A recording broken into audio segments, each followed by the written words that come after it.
1984 au Sahara, où j'ai décidé de marcher donc un certain nombre de jours. Donc je ne connaissais pas le nombre exact au départ, mais en fait ça s'est soldé en 12 jours, c'est 350 km de tronçons désertiques que j'avais choisi entre Manrasset et Ingezam.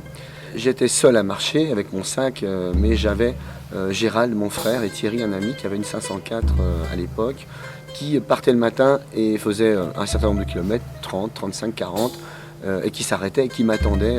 Donc c'est vraiment un trip en solo qui a donné l'envie de faire partager cette expérience en créant un concept relativement proche de mon expérience solitaire. Les premiers jours, j'ai eu pas mal de doutes puisque j'avais comme 35 kilos sur le dos. Et je crois que je me souviens, j'ai dû parcourir que 17 km le premier jour, en me demandant comme si je n'étais pas un peu fou d'avoir entrepris cette aventure. Et la conclusion de cette expédition a été qu'en fait c'est le vécu qui a été beaucoup plus important que l'arrivée qui était plutôt insignifiante finalement. C'était peut-être une période un petit peu de ma vie où j'avais envie de me sentir vivant, envie de vivre un peu ce trip du naufragé volontaire, de partir en autonomie totale. Vraiment très belle expérience quoi. Et je ne pensais pas d'ailleurs qu'elle serait partagée cette expérience. Tout l'high-tech qu'on a aujourd'hui n'existait pas il y a plus de 20 ans, 22 ans. Mais finalement c'était pas plus mal parce que j'en ai gardé un bon souvenir au niveau de l'alimentaire aussi, c'était important. En fait, comme j'ai tenu à remercier les quelques sponsors locaux de ma ville natale de Troyes, j'ai organisé une espèce de petite réunion à la fin de la course pour leur présenter un petit peu mon témoignage de cette expérience. Et en fait ça a suscité un vrai engouement de la part du public troyen.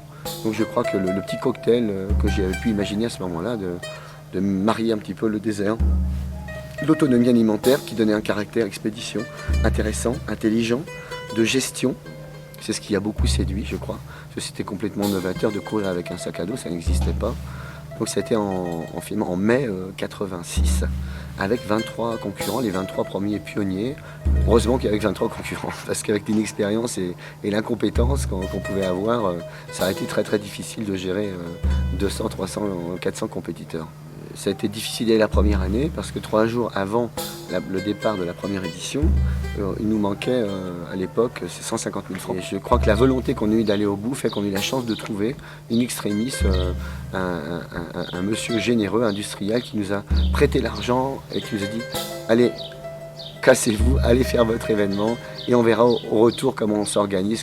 Et dès la 3e édition, on a eu comme le département de l'Aube, mon département, donc qui nous a épaulés, le conseil général. Et les premiers médias sont venus relater la course, donc ça c'était quand même déjà bien. L'année d'après, le conseil général a poursuivi de l'Aube avec VSD comme partenaire. 5e marathon s'est monté en puissance avec la CGI Informatique qui est devenue sponsor, et un sponsor relativement important pour cette époque, avec 200 compétiteurs, 91, si vous en souvenez, guerre du Golfe. Donc là, l'hécatombe, le marasme économique, CGI, toutes les bonnes informatiques a pris une telle claque. Plus rien, plus de sponsors. Sponsoring zéro, concurrent était redescendu à 109, mais on l'a fait quand même. Et puis petit à petit, 7e, 8e, 9e, avec beaucoup de gestion, beaucoup d'entraide, de solidarité. 11e année, à la 13e, on a commencé à 300, 350, 500, 550, 600 compétiteurs, qui est devenu un peu une vitesse de croisière, 650 pendant ces 3-4 dernières années. Sauf évidemment cette année, 20e anniversaire, où les chronos ont explosé, puisqu'on s'est rendu compte que fin octobre, on a refusé plus de 200 personnes. Sinon, on était 1000 sur la ligne de départ.